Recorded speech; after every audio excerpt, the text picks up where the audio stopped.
السلام علیکم ورحمت الله وبرکاته. پښتو ادبي کاروان کې د خپل ملګري او خادم ساحل باجوړي نیکې هیلې او احترامات قبول کړئ. د سلاکار ډلې په شمول د ټولو استادانو مشرانو یو جهان مشکور یم چې په دې ټولنه کې زمونږ ادبي روزنه کوي او د معمول په بنیاد باندې نشستونه منعقد کوي، کله تشریحي، کله تنقیدي، کله د پوښتنې په شکل کې.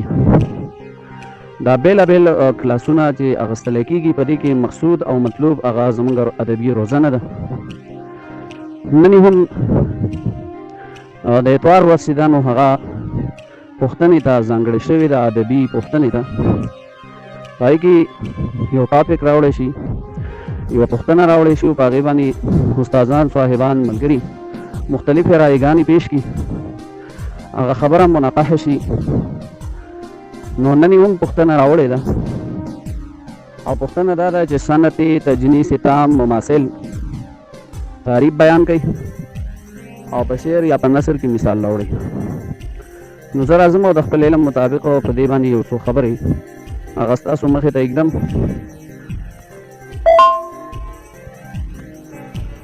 د ټولو نه مخکې خو اول دا خبره زده کول پکار دي چې تجنیس دا یو جنس دی او د دې نه لاندې بیا مختلف انواع دي، اقسام دي.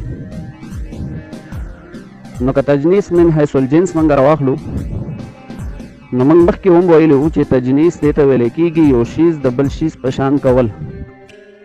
عربی د علم الصرف د قواعدو مطابق دا باب تفعیل دی. نو معنا یو شیز د بل شیز په شان کول دې ته تجنیس وایي. یو شیز د بل شیز په شان کېدل. خو د هغې موږ بیا مثالونه په تیر اتوار باندې هم وړاندې کړي وو، په نثر کې هم په نظم کې. هغه خبرې هغه که بیرته تکرارو نو خبره اوږدېږي. نن د هغې یوه نوعه چې هغه تجنیس تام مماثل دا څه ته وایي. نو تام ویلی کېږي پوره ته، عربي ده، تام پوره ته وایي. مماثل معنا د یو بل سره یو شان. نو څه مطلب تجنیس تام مماثل؟ نو تجنیس تام مماثل دې ته ویلی کېږي چې یو لفظ مونږ په داسې طریقې سره راوړو، دوه الفاظ مونږ په داسې طریقې سره راوړو چې د هغې هغه رسم الخط هغه هم یو شاني. په دې لفظ کې چې کوم د حروفو تعداد دی هغه هم مساوي وي او په دې لفظ باندې چې کوم مونږ بیا تلفظ کوو نو هغه تلفظ هم مساوي وي. معنا لفظ رسم الخط د لیکلو او د تحریر چې کوم انداز دی، بیا په دې لفظ د حروفو تعداد، دریم نمبر په دې لفظ باندې تلفظ، دا دریو اړو کې مساوات وي، نسبت د مساوات وي. لکه نسبت نو مساوات به دې ته وایي، په دې علما پوهېږي چې د یو کلي افراد د بل کلي په افرادو باندې مکمل طور باندې سارقېږي، نو هغې ته نسبت د مساوات وایي. او د دې ضد به تباین راځي، مباینت. نو په دې کې به تحریران او دغه رنګې تلفظاً او حرفان به حرفان دې کې تساوي وي، مساوات به پکې وي. دا مساوات او دا په طریقې د اتمام سره وي. من اول ته آخر به دا لفظ شي نو دا به بالکل یو شاني. تلفظ به هم پې یو شانې کېږي، خو د تلفظ د یو شانوالي دپاره بیا وحدت د اعراب او د حرکاتو هم ضروري دی. ځینې وختونو کې یو لفظ لیکلی کېږي یو شان خو لیکن تلفظ په هغې باندې یو شان نه کېږي. نو حروف هغه خو یو شاني، خو لیکن په دې حروفو باندې چې کوم اعراب وي نو هغه مختلف وي. نو هغه هم د تجنیس یو قسم دی خو تجنیس تام مماثل نه دی. تجنیس تام مماثل کې به وحدت د اعراب او د حرکاتو هم وي. زه راځم او په دې باندې یو څو مثالونه درکوم. اول به مثال زه په نظم کې ورکم. ما تیر ځلم د عبدالحمید بابا دا شعر هغه د دې مثال په باره کې راوړی چې خط دې نه و خط دې نه و خط دې راغلی خط دې راغلی. دلته اوس دا خط چې دی دا تجنیس دی او تجنیس تام مماثل دی. په دې کې صنعت د تجنیس تام مماثل دی په دې شعر کې. تجنیس خو دی خو جنس دی خو هر څه ته شاملېږي.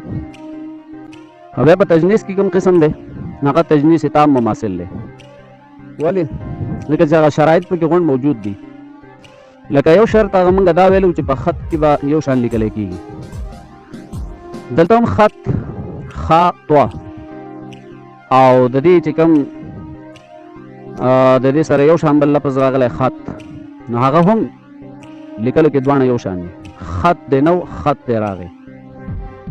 معنا کې بدل دي او دغه ته تجنیس وایي چې معنا وبدلي خو لفظ به یو شان دي. یو خط معنا د ګیرې خط او بل خط معنا د لیکلو کوم د لیکلو خطي. خو شرایط پکې موجود دي د تجنیس تام مماثل. او شرط دا چې حروف به یو لفظ به یو شان وي په لیکلو کې. نو لیکلو کې دا دواړه یو شان لیکلی کېږي. دویم شرط پکې دا و چې هغه تعداد د حروف هغه به د دواړو یو وي. لکه خا طوا دا هم دوه حروف دي او په دې بل خا طوا کې هم دوه حروف دي. نو تعداد د حروف یو شان دی. بل اعراب چې کوم دي نو هغه او حرکات په خا باندې زبر دی په طوا باندې جزم دی. نو هغه درې واړه شرایط د تجنیس تام مماثل هغه پکې برابر دي. مطلب دا دی چې په مکمله توګه باندې دا لفظ د لفظ په لحاظ سره بالکل مساوي دی. البته معنا بدله ده. اوس که چېرته زمونږ سره داسې یو لفظ راشي لکه تیاره او تیاره نو په دې کې اوس دا تجنیس تام مماثل نه دی. لیکلی کېږي یو شان او خو دوه شرایط پکې مفقود دي. یو وحدت د حرکاتو د اعرابو او دویم د تلفظ. لیکلو کې یو شان دی چې تیاره او تیاره دواړه یو شان لیکلی کېږي. خو لیکن په تیاره کې په تا باندې زیر دی او په تیاره کې په تا باندې زبر دی. نو دې ته موږ تجنیس تام مماثل نشو ویلی. البته تجنیس دی خو تجنیس تام مماثل نه دی. تجنیس تام مماثل چې کلي طور باندې به دا لفظ د بل لفظ سره بالکل یو شان وي. البته معنوي لحاظ سره په دې کې فرق وي.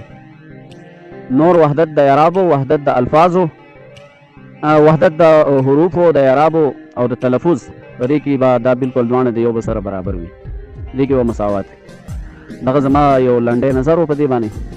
په دې هیله چې ټول ملګري به ښه وي خوشحاله به وي. الله دې ښاد لري. خپل خادم سایل باجوړي له ورکړي اجازت د لوی الله په امان. شپې او ورځې مو نیک مغه.